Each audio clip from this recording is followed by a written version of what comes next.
वज़ीर-ए-आज़म इम्पोर्टेड हुकूमत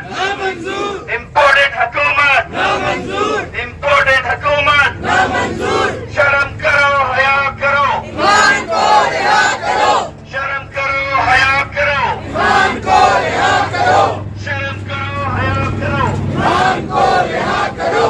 इम्पोर्टेड हुकूमत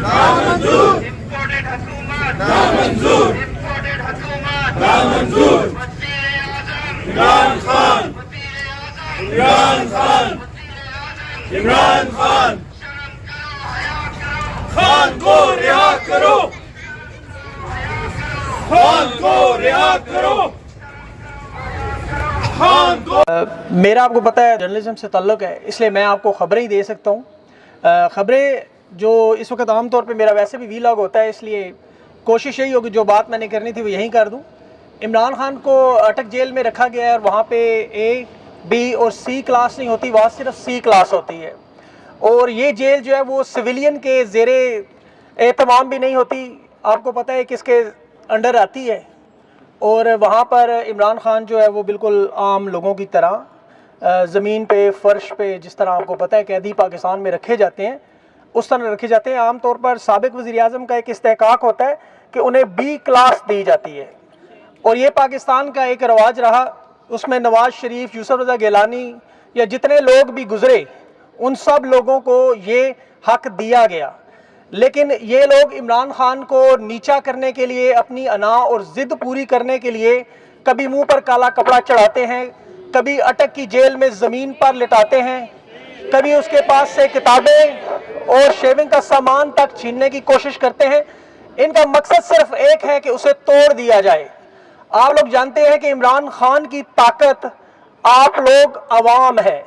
24 करोड़ का सिर्फ 1% अगर अटक जेल के बाहर इस वक्त खड़ा हो तो शायद ये खुद ही दरवाजे खोल दे, लेकिन लोग इस अंदाज में नहीं निकले। और ये तल्ख हकीकत है कि जिस तरह टिकटॉक पर, यूट्यूब पर, सोशल मीडिया पर आप लोग लाइक और शेयर्स देते हैं, अगर उस तरह वहां निकले हों तो शायद आज ये हालात ना हो कि आपको यहाँ खड़े होकर आंखें अपनी नम करके, मुंह अपने गिरा के नीचे, शोल्डर डाउन, आप इस तरह देख रहे होते।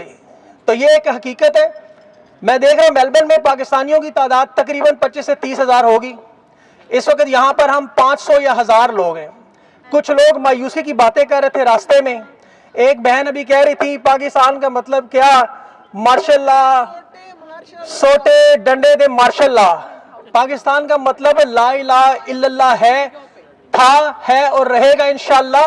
ये कुछ लोग आपको जो मायूस कर रहे हैं इस वक्त कि जी बंदे बड़े थोड़े हैं, बंदे बाहर नहीं आए, आज इतवार है, आज छुट्टी है, किधर गए वो लोग। आप इन लोगों की बातों में ना आए।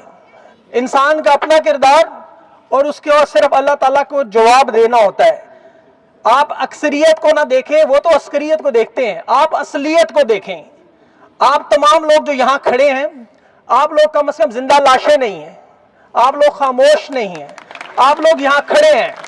और दूसरी बात, जो इमरान खान वहाँ पर मौजूद है, ये भी याद रखें कि इमरान खान वहाँ कोई इतना कमज़ोर नहीं, वो एक एथलीट है, वो ज़मीन पे भी सो लेगा, वो दौड़ भी लेगा, उससे कोई मसला नहीं है।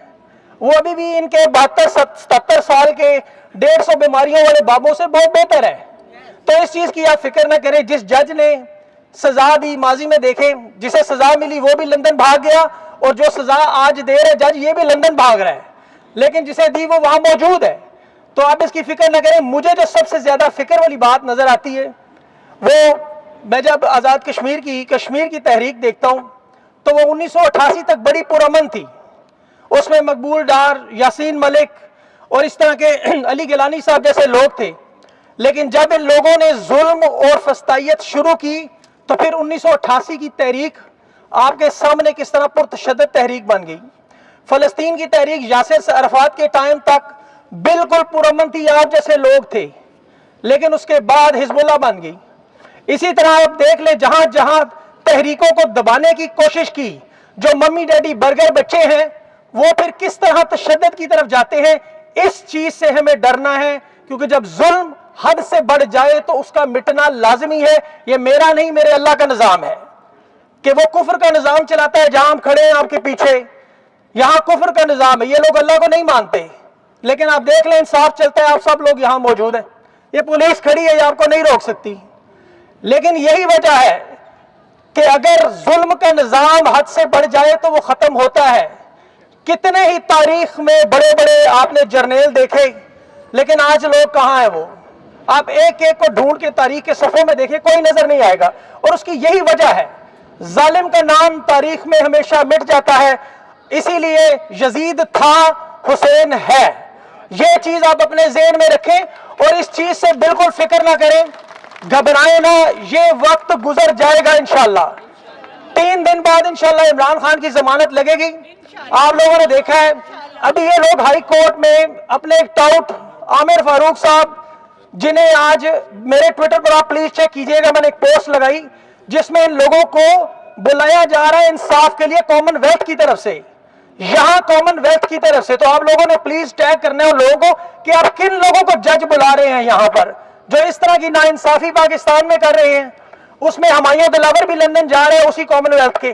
तो आप उन्हें प्लीज टैग करके बताएं कि ये लोग इसके मुस्तहिक नहीं है, ये मुंसिफ नहीं है, ये काजी नहीं है, ये जज नहीं है, ये बिके हुए टाउट हैं, ये सारे टाउट हैं। इनके रिश्तेदार जहां बड़े ओहदों पर बैठे हैं, इन्हें लिखकर व्हाट्सएप मैसेज आता है, ये 30 मिनट में 30 सफ़ों का फैसला दे देते हैं। इन्होंने जो इमरान खान का फैसला, जो आप सबको पता था पहले से, शायद ही कोई ऐसा बंदा हो जिसे ये फैसला ना पता हो। अब इस फैसले के बाद इंशाल्लाह 3 दिन के बाद, जो एतजाज हसन भी कह रहे हैं, इमरान खान के वकला भी कह रहे हैं कि ये सारे मामलात इंशाल्लाह हल होते हुए आपको नजर आएंगे। ये लीगल बैटल है। इसमें एक और बड़ी अहम चीज आपको बताऊं कि यहाँ पर कुछ लोग सोच रहे थे कि तहरीक इंसाफ का टिकट्स का क्या मसला होगा। उस पर आप ये चीज याद रखें कि इमरान खान तमाम फैसले जेल से खुद करेंगे, उनके वकला करेंगे। और शाह महमूद कुरैशी साहब बज़ाहिर बिल्कुल वाइस चेयरमैन हैं, लेकिन तमाम फैसले इमरान खान खुद करेंगे, उनके वकला कोर कमेटी के मेंबरान हैं, वही तमाम टिकटों की तकसीम करेंगे। किसी 2 नंबर बंदे को टिकट नहीं मिलेगा।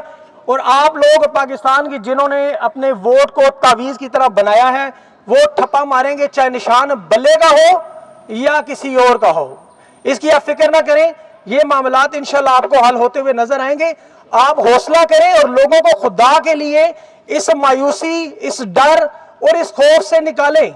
मुझे ये चीज समझ नहीं आती कि ओवरसीज पाकिस्तानी, इन्हें किस चीज का डर है। अगर आपकी फैमिलियां मौजूद हैं तो जो बाकी लोग हैं उनकी फैमिलियां नहीं मौजूद। अगर आप लोग डर रहे हैं तो फिर वहां पर लोगों से किस बात का गिला। इसलिए ये डर और खौफ अपने ज़हन से निकालें। 26 साल उस शख्स ने मेहनत की आपका डर निकालने के लिए।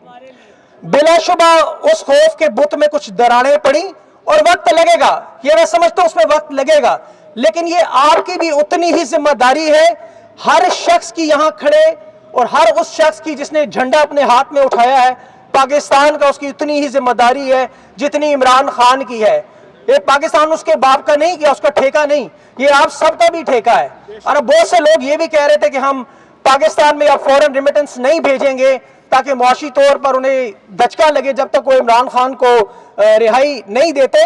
मैं आपका फैसला बिल्कुल समझता हूं कि ये आपका जाती हक है, बिल्कुल अगर आप करना चाहें तो इसमें भी आपको कोई रोक नहीं सकता, क्योंकि ओवरसीज पाकिस्तानी बैकबोन है इस वक्त मईशत की डूबती हुई कश्ती का आखिरी सहारा।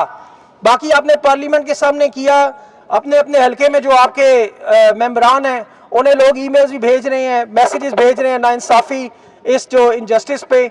तो ऑफ कोर्स इंशाल्लाह उस पर अल्लाह ताला बेहतर है, लेकिन प्लीज अपना हौसला कायम रखें, ये रोती हुई शक्लें ना बनाएं। कुछ भी नहीं हुआ, गिरफ्तारियां मर्दों की होती हैं बल्कि औरतों की भी होती हैं, तो इसलिए इस चीज पे आप घबराएं ना, अल्लाह बेहतर करेगा। बस डटे रहें और काम करें अपना अपना जाती। वो ये है कि हर बंदा अपने अपने फेसबुक और सोशल मीडिया पर कम से कम पोस्ट तो लगाया करे, कोई कुछ नहीं कहता आपको। अगर आप खुद नहीं लगा सकते तो जो लगाते हैं उन्हें सपोर्ट करें, जो बोल रहे हैं उन्हें सपोर्ट करें, जो लिख रहे हैं उन्हें सपोर्ट करें, जो खड़े हैं उनके साथ खड़े हो जाए कम से कम। लेकिन खुदा के लिए जिंदा लाश न बने, क्योंकि इमाम ज़ैनुल आबिदीन ने कहा था कि जो करबला में हुआ मुझे उसका दुख नहीं हुआ, लेकिन जो कूफा वालों की खामोशी ने मुझे दुख दिया वो दुख में बर्दाश्त नहीं कर सकता। तो खुदा के लिए खामोश न रहिएगा कभी, क्योंकि तमाशाई जो होते हैं, तमाशाई जो होते हैं वो सबसे बदकार लोग होते हैं। आप लोगों ने अपना हिस्सा अदा करना है, खड़ा होना है अपने, और लोगों को दिखाना है कि आप जिंदा हैं। वरना 14 अगस्त को आपको कोई हक नहीं आप पाकिस्तान का झंडा उठा सकें।